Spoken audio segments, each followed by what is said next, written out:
श्री राम जय जय राम।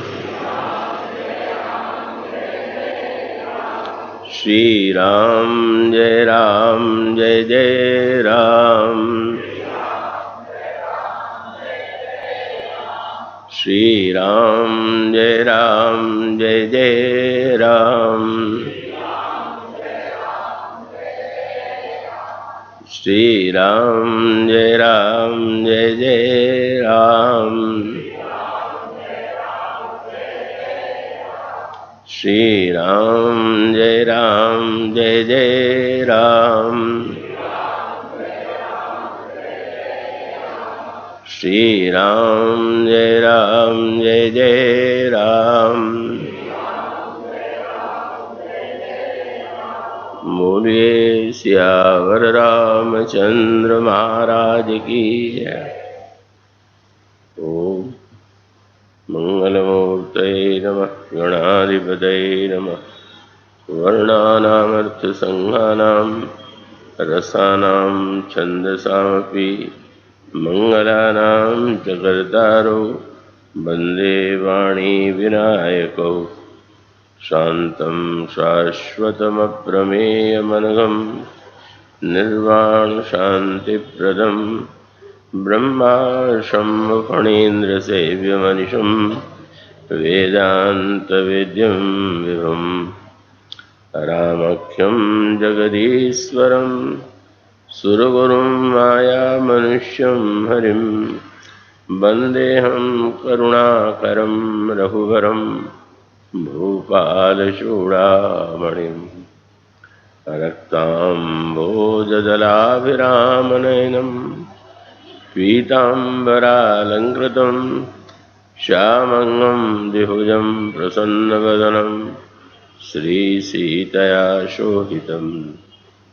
कारुण्यामृतसागरं प्रियगणैर्भ्रात्रादिभिर्भावितं वन्दे विष्णुशिवादिसेव्यमनिशं भक्तेष्टसिद्धिप्रदम्। कोशलेन्द्रपदकञ्जमञ्जुलौ कोमलावयमहेशवन्दितौ जानकीकरसरोजलालितौ चिन्तकस्य मनोभृङ्गसंगिनौ। वन्दे विदेहतनया पदपुण्डरीकं कैशोरसौरभसमाहृतयोगिचित्तं हन्तं त्रितापमनिशं मुनिहंससेव्यं सन्मानशालिपरिपीतपरागपुण्यम्। अतुलितबलधामं हेमशैलाभदेहं दनुजवनकृशानं ज्ञानिनामग्रगण्यं सकलगुणनिधानं वानराणामधीशं रघुपतिप्रियभक्तं वातजातं नमामि। यत्र यत्र रघुनाथकीर्तनं तत्र तत्र कृतमस्तकाञ्जलिं बाष्पवारिपरिपूर्णलोचनं मारुतिं नमत राक्षसान्तकम्। गरुडमहाज्ञानी गुणराशि हरिसेवकयति निकटनिवासी। कुन्द-इन्दुधरगौरसुन्दरम् अम्बिकापतिमभीष्टसिद्धिदं कारुणिककलकञ्जलोचनं नौमि शङ्करमनङ्गमोचनं। प्रभु समर्थ सर्वज्ञ शिव सकलकलागुणधाम योग ज्ञान वैराग्य निधि प्रणतकल्पतरुणां। वंशी विभूषितकरान्नवनीरदाभात् पीताम्बरादरुणबिम्बफलादरुष्टात् पूर्णेन्दुसुन्दरमुखादरविन्दनेत्रात् कृष्णात् परं किमपि तत्त्वमहं न जाने। वैदेही सहिते सुरद्रुमतले हेमैर्महामण्डपे रत्ने पुष्पकमासने मणिमये वीरासने संस्थितम्। अग्रे वाचयति प्रभञ्जनसुते तत्त्वं मुनीन्द्रैः परं व्याख्यातं भरतादिभिः परिवृतं रामं भजे श्यामलम्। श्रीगुरुचरण सरोज रज निज मन मुकुर सुधारि वर्णो रघुवर विमल यशो जोदायक फलचारि सियावर रामचंद्र की जय।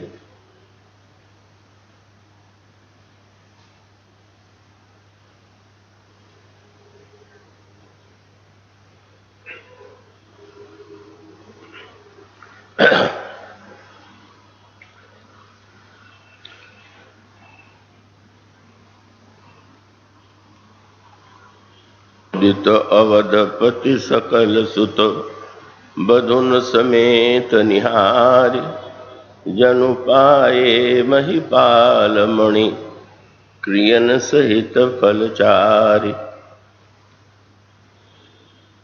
वात्सल्यमयी जगज्जननी विदेह नंदिनी की महती अनुकंपा से अनंत कोटि ब्रह्मांडाधीश्वर तो श्री राम की कृपा से पुनः इस वर्ष यह अवसर मिला है जब रामलीला सोसाइटी के द्वारा आयोजित इस सत्र में, इस अवसर पर प्रभु के और उनके भक्तों के गुणानुवाद के गायन का सौभाग्य प्राप्त हुआ। अनेक वर्षों से यह परंपरा चल रही है और यह प्रभु की कृपा है। कितने वर्षों से इसका निर्वाह होता आया है। रामलीला सोसाइटी के द्वारा जो अनेक आयोजन होते हैं, रामलीला होती है, और जैसा कि रामलीला भवन का निर्माण हुआ, ये सभी कार्य जो हैं सामाजिक दृष्टि से, लोक दृष्टि से, लोक कल्याण की दृष्टि से बड़े उपयोगी हैं और इसके लिए सभी इसके पदाधिकारी, अध्यक्ष और श्री रूपचंद जी किशोर और अन्य जो महानुभाव हैं वो आशीर्वाद और बधाई के पात्र हैं। प्रसंग के विषय में दिन में भी निश्चय नहीं हो पाया था। अभी मार्ग में आते हुए भी मैंने अपने निकटस्थ प्रिय शिष्यों से पूछा कि यहाँ किस प्रसंग पर चर्चा की जाए, तो कुछ बातें वे कह रहे थे और वो सभी प्रसंग तो मानस के सर्वश्रेष्ठ हैं। तो मैंने यही सोचा था और कुछ संयोग ऐसा बना कि श्री रामायण जी की प्रति को जब मैंने अचानक खोल दिया तो यही दोहा सामने आया जो अभी आपके सामने पढ़ा गया। तो प्रसंग यूँ कहना चाहिए कि स्वयं प्रभु ने ही चुना है और इसके विषय में मेरी कोई पूरी योजना नहीं थी, किसी का प्रस्ताव भी नहीं था। शायद इस बार का मंडप भी भगवान को बहुत प्रिय लगा होगा, तो विवाह मंडप की बात है ये। तो चलिए, ये जो मंडप है उसमें विवाह के मंडप में जो अनोखा सूत्र दिया गया है उसको हृदयंगम करने की चेष्टा करें। महाराज श्री जनक के मंडप में जब चारों राजकुमारों का विवाह संपन्न हो जाता है, पहले श्री राघवेंद्र और श्री जनक नंदिनी सीता जी का, और उसी समय मंडप में यह निश्चय होता है कि क्यों न यहाँ महाराज श्री जनक और उनके भाई के यहाँ जो 3 अन्य कन्याएं हैं और दूसरी ओर उधर भी श्री राम के साथ साथ 3 और राजकुमार हैं। और जनकपुर में तो यह कामना सारी स्त्री पुरुषों के मन में पहले से ही आ रही थी कि व्यायी चारु भाई यही पुर हम सुमंगल गावें। कितना अच्छा हो कि इन चारों विवाहों का इस मंडप में कार्य विवाह संपन्न हो और हम लोग उसका मंगल गान करें। और फिर तत्काल निर्णय हुआ, गुरु वशिष्ठ और सतानंद ने आदेश दिया और फिर जो तीनों कन्याएं हैं, उर्मिला जी जो हैं वो महाराज जनक की पुत्री हैं। जनक नंदिनी सीता से तो उनका जो नाता है वो भावमय ही है, क्योंकि सुनैना जी के गर्भ से उनका जन्म नहीं हुआ, पर सुनैना जी के गर्भ से उर्मिला जी का जन्म हुआ है। और उसके साथ साथ जो उनके भाई दूसरे हैं, कुशकेतु का उनकी कन्या मांडवी और सुतकीर्ति है। उनका परिणय मांडवी का श्री भरत के साथ और श्रुतकीर्ति का शत्रुघ्न के साथ संपन्न हो जाता है। उस दृश्य को देख करके कवि को लगा कि यहां तो अनेक भाव भरे भक्त आए हुए हैं, पर इसके मुख्य केंद्र तो महाराज श्री दशरथ हैं। महाराज श्री दशरथ को इन विवाहों को देख करके कैसा लग रहा है, कैसा प्रतीत हो रहा है। और तब उन्होंने इस दोहे में इसको अभिव्यक्ति देते हुए कहा कि महाराज श्री दशरथ को अपने चारों पुत्रों और चारों जो पुत्र वधू हैं उनको एक साथ देख करके ऐसा लगा कि जैसे महाराज ने क्रियाओं के साथ चार फलों को पा लिया। दोहा छोटा सा, दो पंक्तियों का, पर इसके अंतरंग में आप जब प्रवेश करेंगे तो ऐसा लगेगा कि इस दोहे को हृदयंगम करना तो हम सबके लिए परमावश्यक है। और उसका तात्पर्य यह है कि मानव समाज का, व्यक्ति का क्या लक्ष्य है, और उसका उत्तर तो यही है कि यूं तो प्रत्येक व्यक्ति अपनी ही बात रखना चाहेगा, पर एक बात निर्विवाद है कि संसार में प्रत्येक व्यक्ति सुख चाहता है और उसके साथ साथ वो यह भी चाहता है कि मेरे जीवन में कभी दुख का कोई लेश आकर के हमें संत्रस्त और दुखी न बनावे। तो अब सारे उपाय जो हैं वो व्यक्ति के सुख के लिए है, और उस सुख की उपलब्धि का क्या अर्थ है।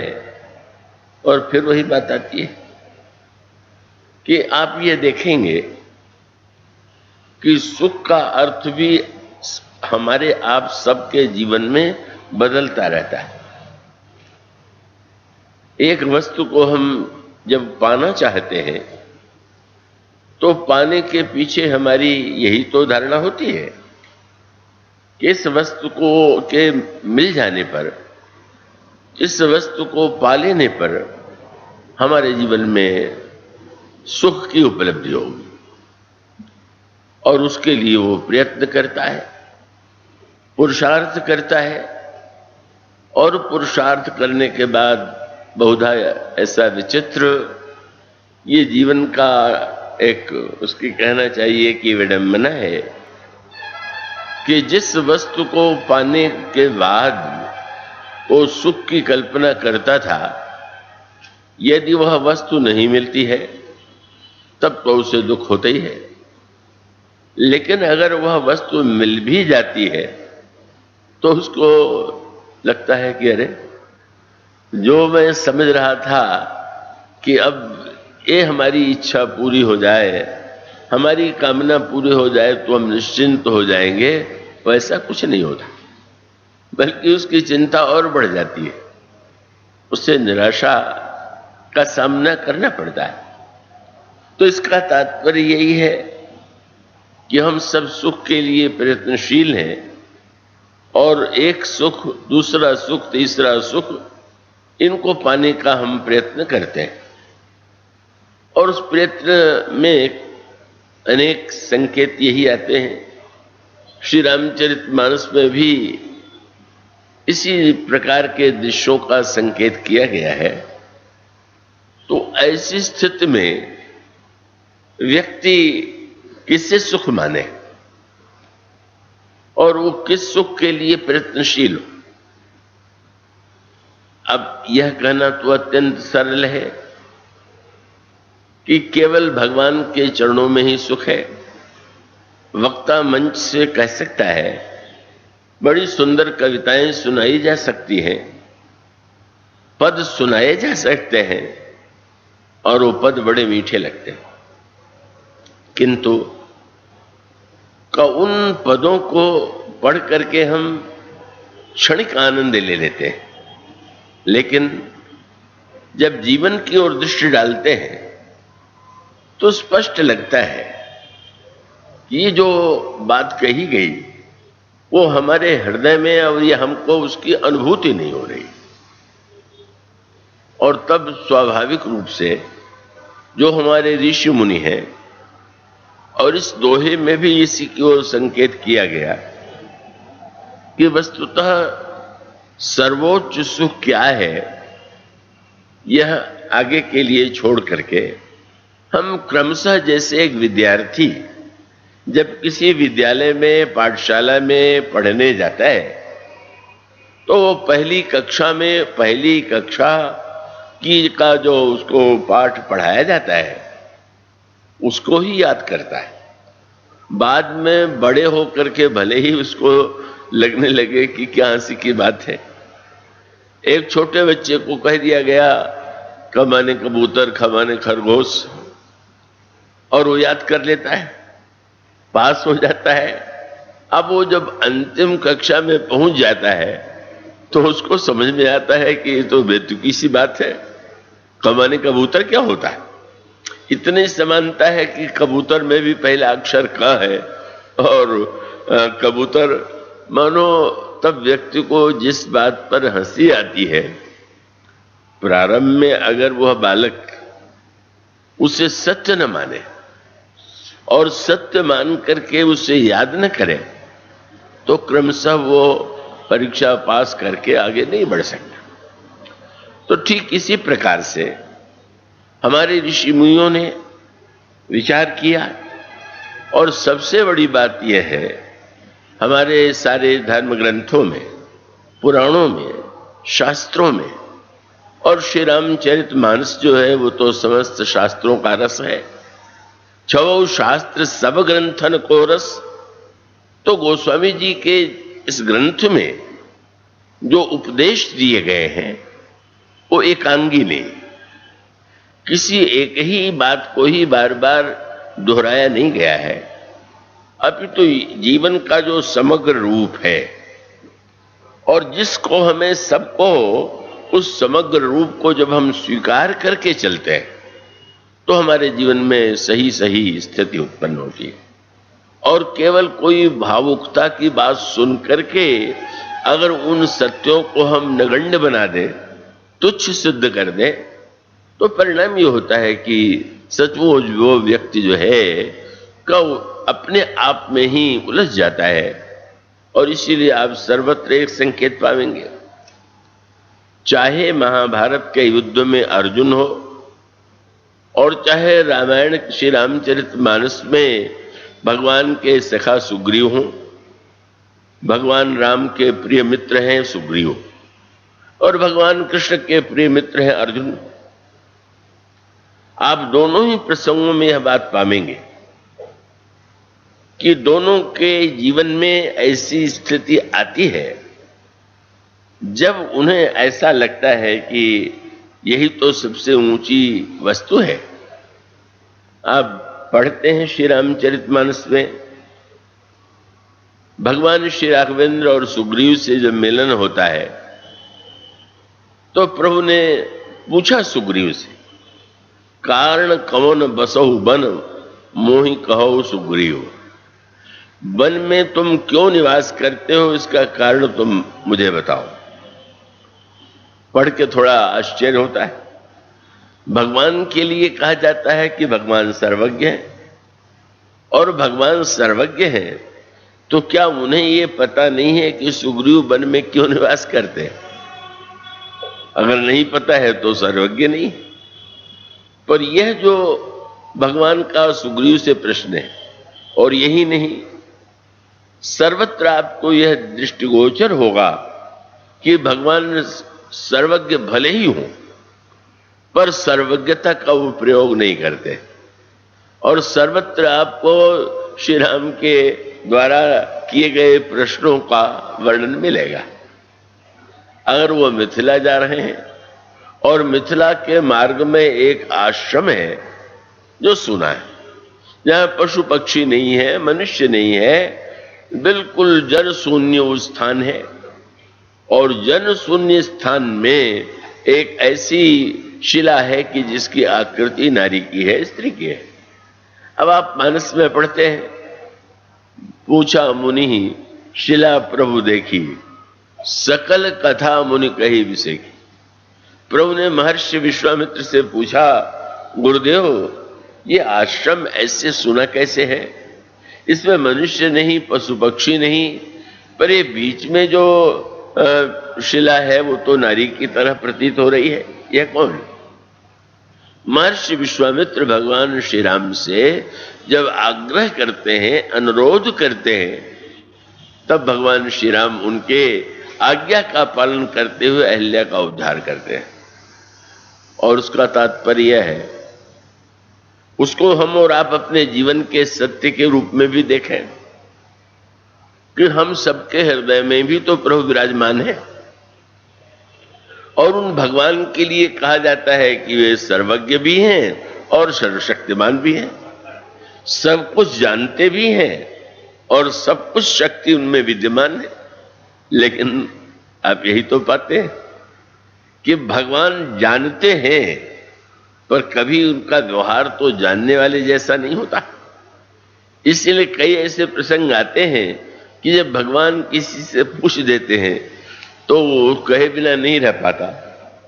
अब श्री जनक नंदिनी सीता की खोज करते हुए भक्तिमती शबरी के आश्रम में जाते हैं, और शबरी के आश्रम में जाकर के सारे प्रसंग के बाद भगवान राम शबरी से जब यह कहते हैं, पूछते हैं कि जनक सुता कह सुधि भामिनी, जानहु कहु करिवर गामिनी। हे करिवर गामिनी शबरी जी, क्या आप जनक नंदिनी सीता का समाचार जानती हैं, सुधि जानती हैं? शबरी जी से नहीं रहा गया, उन्होंने कह दिया कि जानत हूं पूछो गोस्वामी, सवदर्शी तुम अंतर्यामी। प्रभु आप जानते हुए भी मुझसे पूछ रहे हैं। इस बहुत बड़े महत्व का ये तथ्य है। और वो भगवान राम का प्रश्न जो है वो सतत निरंतर चलता ही रहता है, और सतत वह प्रश्न प्रारंभ से लेकर के आप देखेंगे, चाहे अहिल्या के उद्धार से लेकर के रावण के वध तक में भगवान राम जिज्ञासा कर रहे हैं। रावण की अगर मृत्यु नहीं हो रही है तो शक्तिमान ईश्वर, सर्वज्ञ ईश्वर विभीषण से प्रश्न करते हैं कि मरत नृपुश्रम भयउ विशेखा, और राम विभीषण तनु तब देखा। और भगवान राम कहते हैं कि मित्र विभीषण, तुम्हारा भाई रावण मर क्यों नहीं रहा? और इसका अर्थ क्या हुआ कि उत्तर के पहले आप प्रश्न करना सीखिए। और आपके अंतःकरण में प्रश्न का उदय नहीं होता तो इसका अर्थ यह है कि आप कहीं न कहीं का विवेक की, बुद्धि की मंदाग्नि से पीड़ित। जैसे किसी को भूख न लगे तो भूख लगने के बाद भी तो व्यक्ति भोजन करता है और उसकी भूख मिटती है। अब किसी को भूख न लगे तो क्या कोई ये कहता है कि चलो झंझट बच गई, भोजन न पकाना पड़ेगा, न भोजन के लिए कुछ प्रयत्न करना पड़ेगा, हमारा पेट पहले भरा हुआ? नहीं नहीं, वो तो घबरा जाता है। भूख न लगने पर वो व्याकुल होकर के वैद्य के पास, डॉक्टर के पास जाता है और ये कहता है कि डॉक्टर साहब मुझे भूख नहीं लगती। भूख की दवा लेता है और दवा लेकर के जब उससे भूख लगने लगती है तो उसके पश्चात जब वो भोजन ग्रहण करता है तो उसे तृप्ति भी, स्वाद की अनुभूति भी मिलती है और उसके शरीर में शक्ति का उदय भी होता है।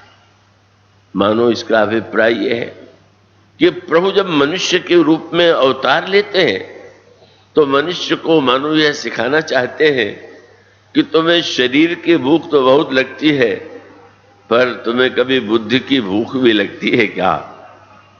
कि तुम्हारे बुद्धि में कभी कुछ प्रश्न आते हैं क्या? और यह इसका संकेत ये है। इसीलिए मानो उन सारे प्रसंगों में इस सत्य को आप पाएंगे। विभीषण भी भगवान राम सर्वज्ञ शक्तिमान है और विभीषण भी भगवान राम की शरण में जब आए हैं तो रावण की सभा में ये कह करके आए हैं कि राम सत्य संकल्प प्रभु सभा काल वस्तोरे। प्रभु जो है हमारे प्रभु सत्य संकल्प हैं और तुम्हारी सभा काल के वश में। पर इतना होते हुए भी जब लंका के युद्ध में भगवान राम को बिना रथ के, बिना कवच के, बिना जूते पादत्राण के चलते देखते हैं तो उनके हृदय में संशय उत्पन्न हो जाता है और वे कहते हैं कि प्रभु का आप कैसे इस शत्रु को परास्त करेंगे? मानो सर्वत्र एक ही सूत्र है और वह सूत्र यह है कि वस्तुतः हम लोग शरीर की भूख और आगे बढ़ करके मन की भूख, इन दोनों को स्वीकार करते हैं। शरीर की भूख मिटाने के लिए हमें नाना प्रकार के स्वादिष्ट भोजन और व्यंजन की आवश्यकता है और मन के लिए मनोरंजन की आवश्यकता है। लेकिन यह जो व्यक्ति को विवेक मिला हुआ है, बुद्धि मिली हुई है, सारे उपनिषदों में, सारे वैदिक मंत्रों में सर्वत्र इस बात को मानो अंकित किया गया है कि हमारे मन में हमें विचार करना चाहिए। हम कौन हैं, कहां से आए हैं, ये जो विशाल संसार है ये कैसे बना है, किसने बनाया है? जब एक बार मनुष्य के हृदय में, अंतःकरण में जानने की इच्छा उत्पन्न होती है और मानो संकेत यह है कि सर्वज्ञ ईश्वर भी जब जानने की इच्छा बार बार प्रकट करता है और जानने की इच्छा के बाद भगवान अलग अलग व्यक्तियों से भिन्न भिन्न प्रश्न करते हैं और उस प्रश्न में तो आप कोई ऐसा प्रसंग ही नहीं दिखाई देगा कि भगवान उपदेश कम देते हैं और सुनते अधिक, प्रश्न अधिक पूछते हैं। अब अगर लंका में युद्ध करने भी गए हैं और आकाश में पूर्ण चंद्रमा को देखते हैं तो चलिए, चंद्रमा तो नित्य हम और आप देखते हैं, पर चंद्रमा को देख करके चांदनी बहुत अच्छी है, इस तरह का हम एक आनंद ले लेते हैं। पर भगवान श्री राम जब अपने मित्रों से यह प्रश्न करते हैं कि मित्रों, चंद्रमा में इतना सौंदर्य होते हुए भी, इतनी शीतलता होते हुए भी ये कालापन क्यों है? और उसके साथ साथ प्रभु एक सूत्र दे देते हैं, पढ़े पढ़ाए उत्तर मत सुना देना। ग्रंथों में तुमने याद कर लिया, अब एक विद्यार्थी को विज्ञान की कक्षा में जो पाठ पढ़ाया जाता है उसी को दोहरा देता है। भगवान ने कहा याद किया हुआ पाठ मत दोहराना। कह प्रभु सस्य मह मेचकताई और कहो काह निज निज मत भाई। बताओ, अपनी अपनी बुद्धि के अनुकूल बताओ। और इसका उद्देश्य क्या है? उसके द्वारा भगवान ये समझ लेते हैं, उत्तर देने वाला अगर श्रेष्ठ महापुरुष है तो उसके प्रति वे श्रद्धा भावना प्रकट करते हैं और उत्तर देने वाले में अगर भिन्न स्थिति होती है तो भगवान समझ लेते हैं कि अभी किस कक्षा का यह व्यक्ति है। इसलिए कब भगवान सर्वज्ञ हैं, सर्वशक्तिमान हैं, यह मान करके इसे मत दोहराते रहिए, बल्कि आप सचमुच क्या चाहते हैं। बच्चों के विषय में कभी कभी होता है ना, उनके पसंद की वस्तु ना आवे तो कहते मैं भूख नहीं, और थोड़े देर में अगर उनके पसंद की वस्तु आ गई, हाँ, तो विनोद में माता पिता कहेंगे अच्छा अच्छा, तो तुम्हें दाल रोटी की भूख नहीं थी, तुम्हें तो रसगुल्ले की भूख थी। और इसका अर्थ यह है कि इससे पता चल जाता है कि जो सामने वाला व्यक्ति है उसकी भूख क्या है। इसलिए भगवान सर्वज्ञ होते हुए भी हम अच्छी तरह चल रहा है तो ठीक है। मानो इसी दृष्टि से यह सूत्र है कि जब कोई व्यक्ति उत्तर देने वाला महापुरुष है तो प्रभु उसके प्रति कृतज्ञ होते हैं। जब किसी का प्रश्न ऐसा होता है और प्रश्न करते हुए जब वो कुछ अपनी विशेषता का परिचय देने लगता है तो भगवान को हंसी आ जाती। भगवान ने सुग्रीव से पूछा, कारण कौन बसौ बन, मोहि कहो सुग्रीव, ये बताओ कि तुम वन में क्यों निवास करते हो। सुग्रीव ने पूरी कथा सुनाई, कैसे बाली को मेरे विषय में भ्रम हुआ, कैसे मुझे मेरी पत्नी को छीन लिया, संपत्ति छीन लिया, मुझे मारने के लिए पीछा किया। प्रभु ने सुना, और सुनने के बाद बहुत मीठी बात है, हम कई लोगों को उपदेश देने का अजीर्ण होता, माने जब देखिए तो कोई न कोई वेदांत की ऊंची बात कह देंगे।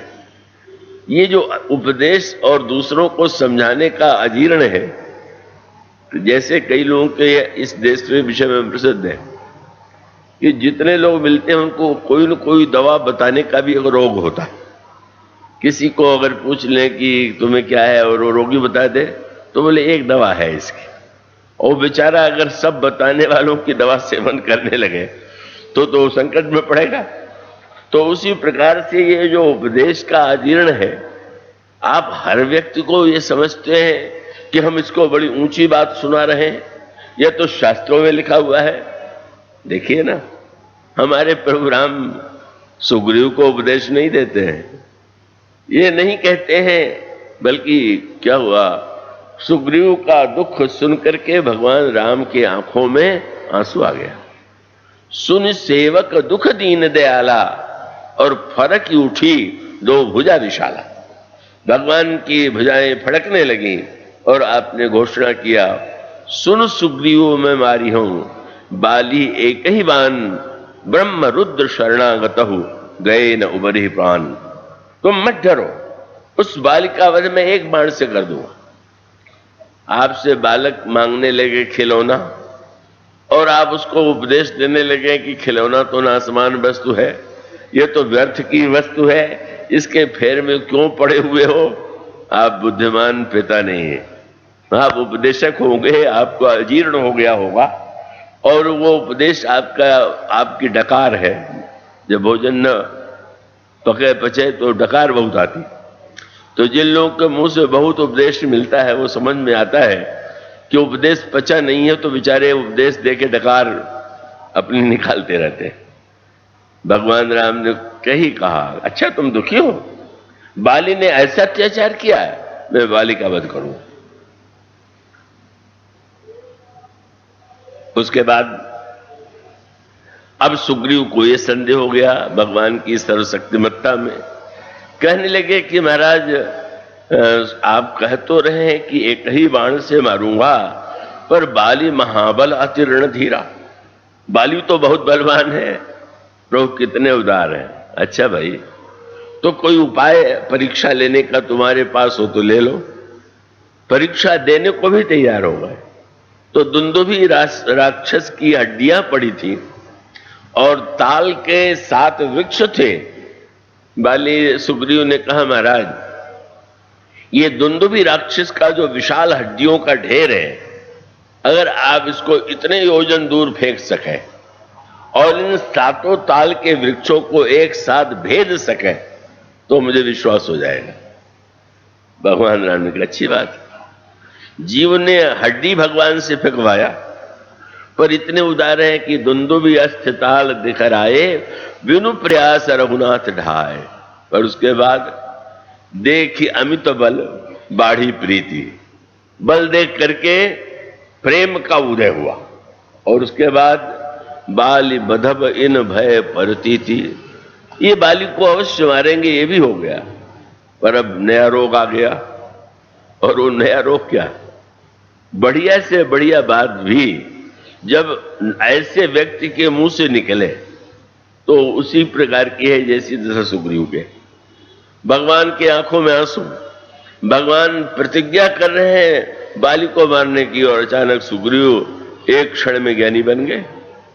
और ज्ञानी बनकर भगवान से कहने लगे कि महाराज अब तो मेरे विचार बदल गए। और तब उन्होंने वेदांत की भाषा बोलना प्रारंभ किया, ज्ञान और वैराग्य की भाषा बोलना प्रारंभ किया। महाराज ये बाली से मेरा झगड़ा वास्तविक थोड़ी है, अब मेरा मन पूरी तरह से शांत हो गया है। नाथ कृपा मन भयउ अलोला, मेरा मन पूरी तरह शांत हो गया है। अब मैं समझ गया कि ये संसार मिथ्या है।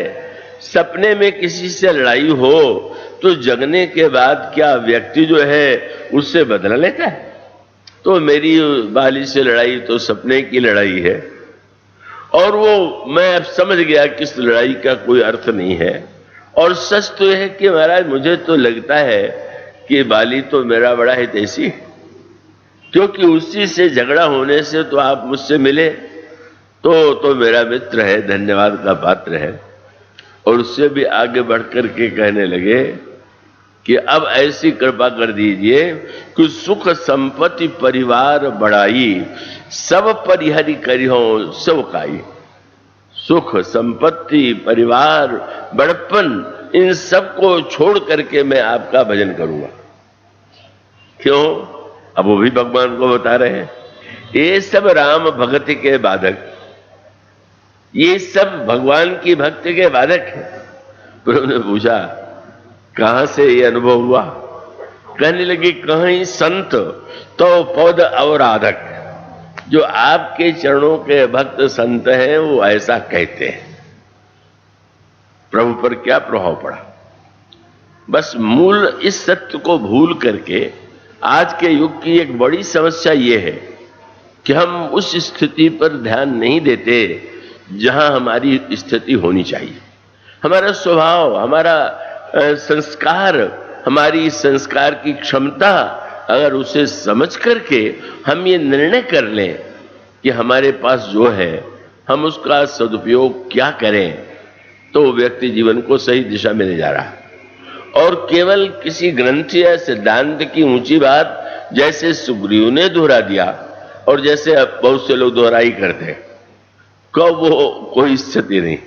और इसीलिए उस गंभीर वाक्य को सुन करके भगवान खूब हंसे।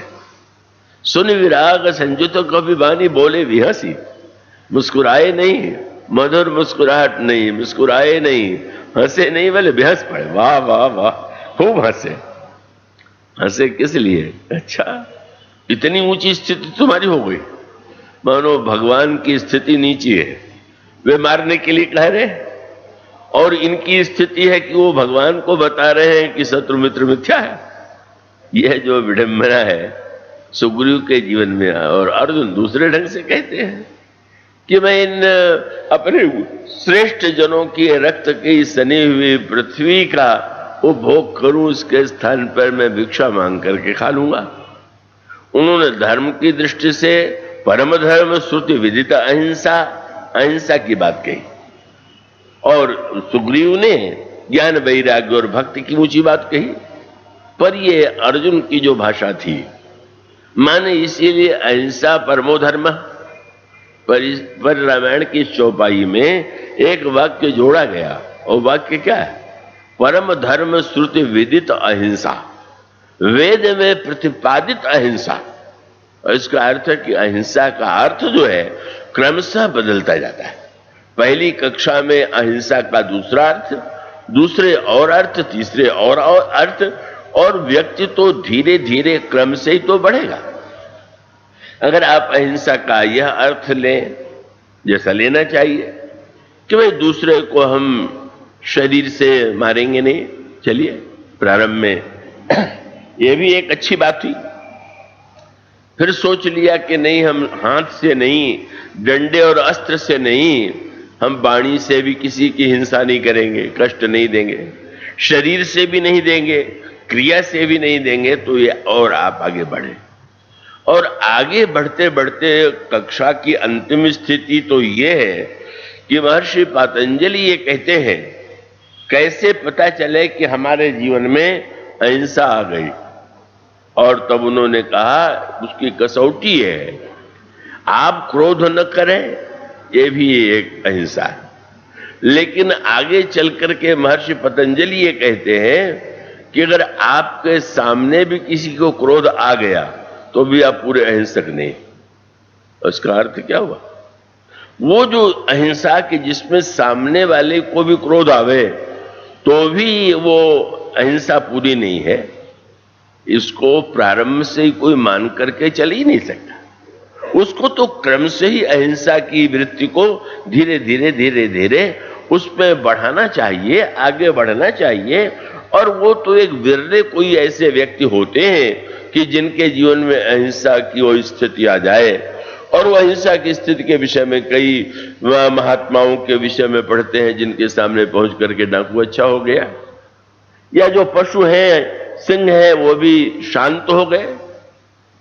पर क्या सचमुच ऐसे महापुरुष भी, क्या उनके सामने जैसे रामायण में दृष्टांत है, विश्वामित्र जी अहिंसक हो गए, शस्त्र का त्याग कर दिया, पर उनकी अहिंसा वृत्ति से पशु पक्षी भले प्रभावित हो गए हो, लेकिन राक्षस तो नहीं प्रभावित हुए।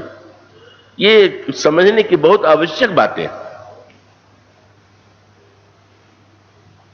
विश्वामित्र जी ने अस्त्र को व्यर्थ समझ करके छोड़ दिया कि इससे क्या लाभ है, ब्रह्म तेज ही सब कुछ है, मैं तपस्या करूंगा, मैं अहिंसक रहूंगा। पर उनकी अहिंसा वृत्ति जो है राक्षसों को अहिंसा से युक्त नहीं कर पाई। पूरे इसका अर्थ ये है, पर उसमें सूत्र वही है। क्यों नहीं कर पाई? कि पशु जो है का उसकी जो हिंसा होती है वो तो उसकी बनावट ऐसी है। एक शेर जो होता है का उसका तो हिंसा करने माने, अगर उसको भूख है और वो तो मांस खाता ही है, तो वो जो आक्रमण करता है वो उसकी प्रकृति की लाचारी है। लेकिन जब कोई व्यक्ति हिंसा स्वीकार करता है तब वो उसकी लाचारी नहीं होती। तो ये कहा गया कि राक्षसों पर इन महात्माओं की अहिंसा का प्रभाव क्यों नहीं पड़ता था। एक दो दृष्टांत दे दिए, पर वो दृष्टांत एक ही दो चार आपको मिलेंगे, ऐसा कहीं नहीं आपको मिलेगा। एक डाकू को अहिंसक बना दिया, आप कहेंगे बड़े भारी महापुरुष तो कहते महापुरुष है, ठीक है, लेकिन अनेक व्यक्ति उसके बाद भी डाका डालने का स्वभाव नहीं छोड़ पाते। तो गोस्वामी जी ने उत्तर ये दिया कि एक और मुनियों के जीवन में तो बुद्धि से अहिंसा है, और ये जो राक्षस है वो अहिंसा के स्थान पर हिंसा जो है वो लाचारी से नहीं, आवश्यकता से नहीं। तब बोले हिंसा पर अति प्रीति, उनकी हिंसा पर बहुत प्रीति है। उन्हें अगर कोई व्यक्ति गुस्से में आकर के बदला लेने के मार दे तो और बात, पर दूसरे को मार के जिसको आनंद आता हो, दूसरे को कष्ट देकर के जिसको आनंद मिलता हो, आप उसका स्वभाव कैसे बदलेंगे? मैंने बहुत पहले पढ़ा था, बड़े प्रसिद्ध वकील थे यहां प्रयाग के, इलाहाबाद के, कैलाशनाथ काटजू, बड़े विद्वान थे और बाद में मध्य प्रदेश के मुख्यमंत्री भी रहे। वो अपने कुछ संस्मरण उन्होंने लिखे मुकदमों के विषय में, तो उसमें उन्होंने एक बड़ा विचित्र संस्मरण लिखा। उन्होंने कहा एक व्यक्ति, दूसरा व्यक्ति सो रहा था, गहरी नींद में था, और एक व्यक्ति ने उसका सिर काट लिया गया, पर संजोग से वो पकड़ लिया गया। पकड़ लिए जाने के बाद फिर मुकदमा चला है। अब ये पता लगाने की चेष्टा की गई कि वो जिसको उसने मार डाला, क्या इससे कोई इसका झगड़ा था क्या? संपत्ति का झगड़ा या आपस में कोई बदला लेने की भावना, तो पता चला कि नहीं, उसका उससे परिचय भी नहीं, बदला लेने का कोई प्रश्न ही नहीं था। और तब उससे काटजू से आया, आप मेरी ओर से लड़िए। तो उन्होंने कहा कि तुमने सिर काटा, तो अब क्या कहे, बोले काटा तो पूछा कि तुमने क्यों काट दिया। उसने जो विचित्र बात बताई, उसने कहा कि वो मेरे मन में तो उसके प्रति कोई बात ही नहीं थी।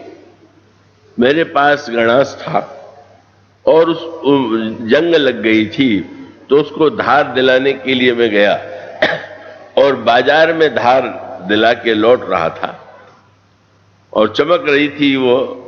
इस व्यक्ति को जो मर गया उसको मैंने सोया देखा तो लगा कि जरा हम देखें फरसे की धार तेज है कि नहीं, और इसलिए मैंने उसका सिर काट दिया। अब बताइए, जो इस प्रकार की वृत्ति वाला व्यक्ति है, उसको जब आनंद किसी को आवे, पशु को कोई आनंद नहीं आता है किसी को कष्ट देकर के, वो तो लाचार है। उसकी तो प्रकृति बनी हुई है, वो उसका भोजन मांस है तो मांस किसी पर मार करके खाएगा, लेकिन बिना कारण के ही केवल मनुष्य इस प्रकार का व्यवहार करे तो वो मनुष्य नहीं, वो तो राक्षस ही है।